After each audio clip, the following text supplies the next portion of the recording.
Good afternoon. So, yesterday, Harry had gone along with Hagrid and started to find out about who he was and about his wizarding world.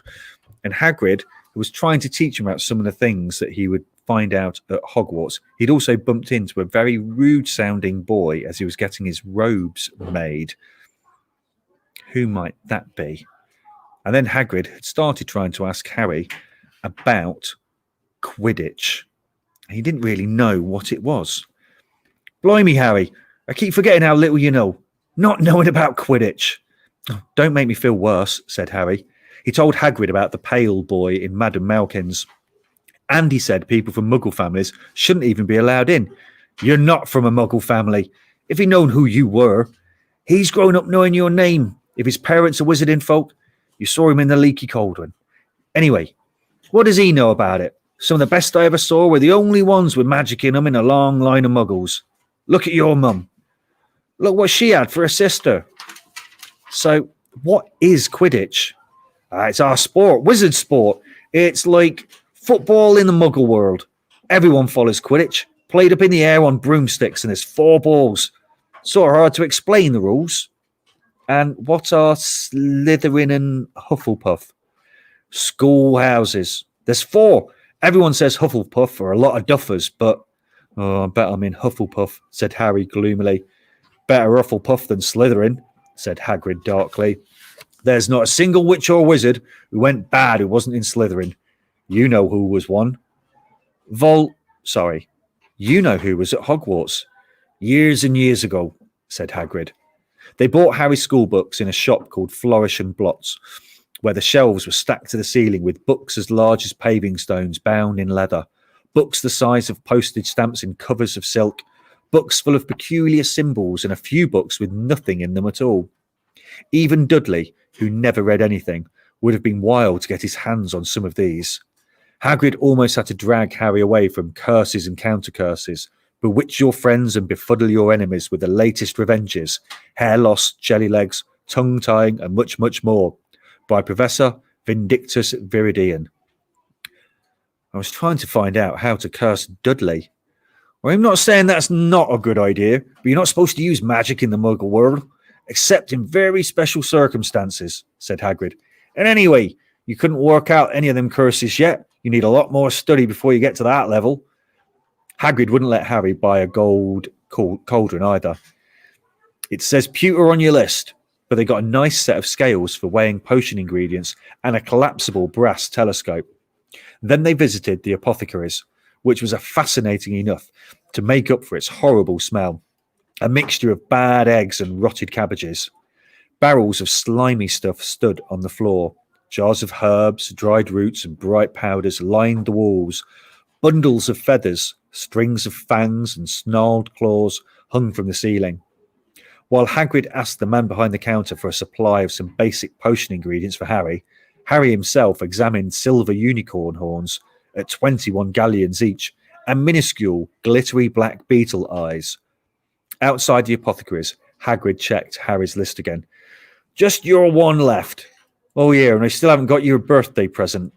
Harry felt himself go red. You don't have to. Oh, you know I don't have to. I tell you what, I'll get your animal. Not a toad. Toads went out of fashion years ago. You'll be laughed at. And I don't like cats. They make me sneeze. I'll get you an owl. All the kids want owls. They're dead useful. Carry a post and everything. 20 minutes later, they left Aelop's Owl Emporium, which had been dark and full of rustling and flickering, jewel-bright eyes. Harry now carried a large cage, which held a beautiful, snowy owl, fast asleep with her head under her wing. He couldn't stop stammering his thanks, sounding just like Professor Quirrell. Don't mention it, said Hagrid gruffly. I don't expect you've had a lot of presents from them Dursleys. Just Ollivanders left now. Only place for wands. Ollivanders, and you got to have the best wand. A magic wand. This was what Harry had been really looking forward to. The last shop was narrow and shabby. Peeling gold letters over the door read, Ollivanders, maker of fine wands since 382 BC. A single wand lay on a faded purple cushion in the dusty window. A tinkling bell rang somewhere in the depths of the shop as they stepped inside. It was a tiny place, empty except for a single spindly chair which Hagrid sat on to wait. Harry felt strangely as though he had entered a very strict library. He swallowed a lot of new questions which had just occurred to him, and he looked instead at the thousands of narrow boxes piled neatly right up to the ceiling. For some reason, the back of his neck prickled. The very dust and silence in here seemed to tingle with some secret magic. "Good afternoon," said a soft voice. Harry jumped. Hagrid must have jumped too, because there was a loud crunching noise and he got quickly off the spindly chair. An old man was standing before them, his wide, pale eyes shining like moons through the gloom of the shop. "Hello," said Harry awkwardly. "Ah, yes," said the man. Yes, I thought I'd be seeing you soon, Harry Potter." It wasn't a question. "You have your mother's eyes. It seems only yesterday she was in here herself, buying her first wand. 10¼ inches long, swishy, made of willow. Nice wand for charm work." Mr. Ollivander moved closer to Harry. Harry wished he would blink. Those silvery eyes were a bit creepy. "Your father, on the other hand, favoured a mahogany wand. 11 inches, pliable, a little more power, and excellent for transfiguration. Well, I say your father favoured it. It's really the wand that chooses the wizard, of course." Mr. Ollivander had come so close that he and Harry were almost nose to nose. Harry could see himself reflected in those misty eyes. And that's where Mr. Ollivander touched the lightning scar on Harry's forehead with a long white finger. "I'm sorry to say I sold the one that did it," he said softly. 13½ inches. Powerful wand. Very powerful. And in the wrong hands. Well, if I'd known what that wand was going out into the world to do." He shook his head and then, to Harry's relief, spotted Hagrid. Rubius Hagrid, how nice to see you again. Oak 16 inches, rather bendy, wasn't it?" It was, sir, yes," said Hagrid. "Good wand, that one. But I suppose they snapped it in half when you got expelled?" Mr. Ollivander, suddenly stern. Yes, they did," said Hagrid, shuffling his feet. I've still got the pieces, though," he added brightly. "But you don't use them?" said Mr. Ollivander sharply. Oh, no, sir," said Hagrid quickly. Harry noticed he gripped his pink umbrella very tightly as he spoke. Said Mr. Ollivander, giving Hagrid a piercing look. "Well now, Mr. Potter, let me see." He pulled a long tape measure with silver markings out of his pocket. "Which is your wand arm?" Well, I'm right-handed," said Harry. "Hold out your arm. That's it." He measured Harry from shoulder to finger, then wrist to elbow, shoulder to floor, knee to armpit, and round his head. As he measured, he said, "Every Ollivander wand has a core of powerful magical substance, Mr. Potter. We use unicorn hairs, phoenix tail feathers, and the heartstrings of dragons. No two Ollivander wands are the same, just as no two unicorns, dragons, or phoenixes are quite the same. And of course, you will never get such good results with another wizard's wand." Harry suddenly realised that the tape measure, which was measuring between his nostrils, was doing this on its own. Mr. Ollivander was flitting around the shelves, taking down boxes. "That will do," he said, and the tape measure crumpled into a heap on the floor. "Right then, Mr. Potter, try this one, beechwood and dragon heartstring. 9 inches, nice and flexible. Just take it and give it a good wave." Harry took the wand and, feeling foolish, waved it around a bit. But Mr. Ollivander snatched it out of his hand almost at once. "Maple and phoenix feather, 7 inches, quite whippy. Try." Harry tried, but he had hardly raised the wand when it too was snatched back by Mr. Ollivander. No, here, ebony and unicorn hair, 8½ inches, springy. Go on, try it out." Harry tried and tried. He had no idea what Mr. Ollivander was waiting for. The pile of tried wands was mounting higher and higher on the spindly chair, but the more wands Mr. Ollivander pulled from the shelves, the happier he seemed to become. "Tricky customer, eh? Not to worry, we'll find the perfect match here somewhere. I wonder. Now, yes, why not? Unusual combination. Holly and phoenix feather. 11 inches, nice and supple. Harry took the wand. He felt a sudden warmth in his fingers. He raised the wand above his head, brought it swishing down through the dusty air, and a stream of red and gold sparks shot from the end like a firework, throwing dancing spots of light on the walls. Hagrid whooped and clapped, and Mr. Ollivander cried, "Oh, bravo! Yes, indeed! Oh, very good! Well, well, well! How curious! How very curious!" He put Harry's wand back into its box and wrapped it in brown paper, still muttering, "Curious, curious." "Sorry," said Harry, "but what's curious?" Mr. Ollivander fixed Harry with his pale stare. "I remember every wand I've sold, Mr. Potter, every single wand. It so happens that the phoenix whose tail feather is in your wand gave another feather. Just one other. It is very curious indeed that you should be destined for this wand when its brother, gave you that scar." Harry swallowed. "Yes, 13.5 inches. You. Curious indeed how these things happen. The wand chooses the wizard, remember. I think we must expect great things from you, Mr. Potter. After all, he who must not be named did great things. Terrible, yes, but great." Harry shivered. He wasn't sure he liked Mr. Ollivander too much. He paid 7 gold galleons for his wand, and Mr. Ollivander bowed them from his shop. The late afternoon sun hung low in the sky as Harry and Hagrid made their way back down Diagon Alley, back through the wall, back through the leaky cauldron, now empty. Harry didn't speak at all as they walked down the road. He didn't even notice how much people were gawping at them on the underground, laden as they were with their funny-shaped packages, with a sleeping snowy owl on Harry's lap, up another escalator, out onto Paddington Station. Harry only realised where they were when Hagrid tapped him on the shoulder. "Got time for a bite to eat before your train leaves," he said. He bought Harry a hamburger, and they sat down on plastic seats to eat them. Harry kept looking around. Everything looked so strange somehow. "You all right, Harry? You're very quiet," said Hagrid. Harry wasn't sure he could explain. He just had the best birthday of his life. And yet, he chewed his hamburger, trying to find the words. "Everyone thinks I'm special," he said at last. "All those people in the leaky cauldron, Professor Quirrell, Mr. Ollivander. But I don't know anything about magic at all. How can they expect great things?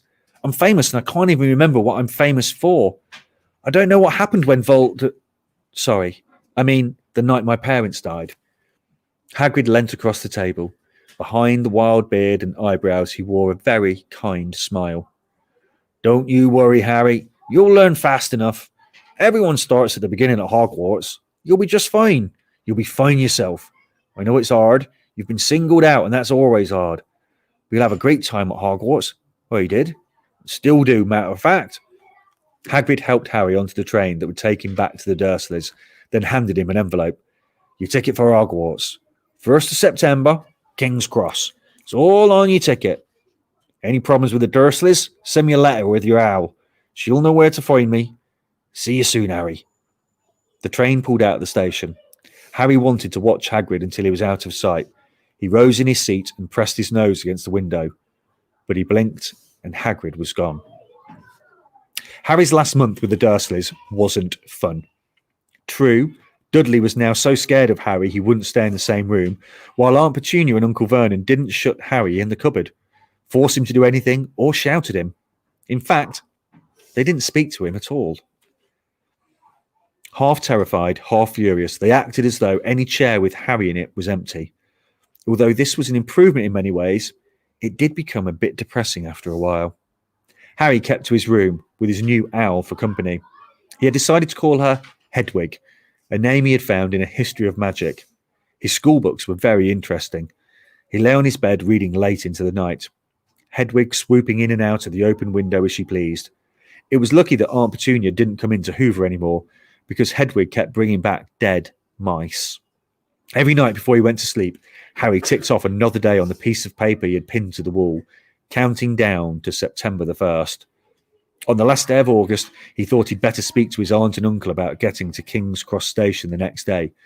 So he went down to the living room, where they were watching a quiz show on television. He cleared his throat to let them know he was there.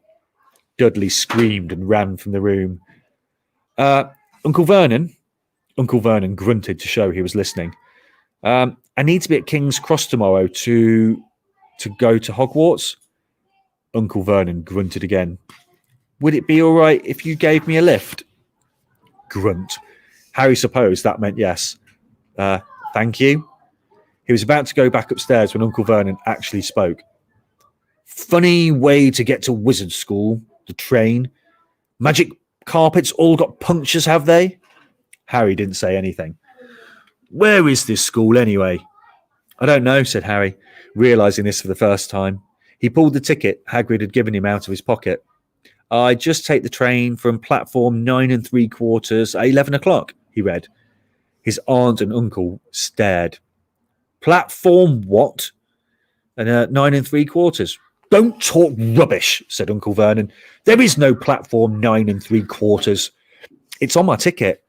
Barking, said Uncle Vernon. Howling mad, the lot of them. You'll see. You just wait. All right, we'll take you to King's Cross. We're going up to London tomorrow anyway, or I wouldn't bother. Why are you going to London? Harry asked, trying to keep things friendly. Taking Dudley to hospital, growled Uncle Vernon. Got to have that ruddy tail removed before he goes to Smeltings. Harry woke at 5 o'clock the next morning and was too excited and nervous to get back to sleep. He got up and pulled on his jeans because he didn't want to walk into the station in his wizard's robes. He changed on the train. He checked his Hogwarts list yet again to make sure he had everything he needed, saw that Hedwig was shut safely in her cage, and then paced the room waiting for the Dursleys to get up. 2 hours later, Harry's huge, heavy trunk had been loaded into the Dursleys' car. Aunt Petunia had talked Dudley into sitting next to Harry, and they had set off. They reached King's Cross at 10:30. Uncle Vernon dumped Harry's trunk onto a trolley and wheeled it into the station for him.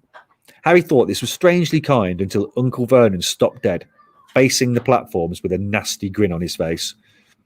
Well, there you are, boy. Platform 9, platform 10. Your platform should be somewhere in the middle, but they don't seem to have built it yet, do they? He was quite right, of course. There was a big plastic number 9 over one platform and a big plastic number 10 over the one next to it, and in the middle, nothing at all. Have a good term, said Uncle Vernon, with an even nastier smile. He left without another word. All three of them were laughing. Harry's mouth went rather dry. What on earth was he going to do? He was starting to attract a lot of funny looks because of Hedwig. He'd have to ask someone. He stopped a passing guard, but didn't dare mention platform 9 3/4. The guard had never heard of Hogwarts, and when Harry couldn't even tell him what part of the country it was in, he started to get annoyed, as though Harry was being stupid on purpose. Getting desperate, Harry asked for the train that left at 11 o'clock, but the guard said there wasn't one. In the end, the guard strode away, muttering about time wasters. Harry was now trying hard not to panic. According to the large clock over the arrivals board, he had 10 minutes left to get on the train to Hogwarts, and he had no idea how to do it. He was stranded in the middle of a station, with a trunk he could hardly lift, a pocket full of wizard money, and a large owl. We shall find out tomorrow if Harry manages to get onto the train to Hogwarts, or does his wizarding life end already? Thank you for listening. Have a very good end to your Thursday, and we'll see you tomorrow. Toodle pip.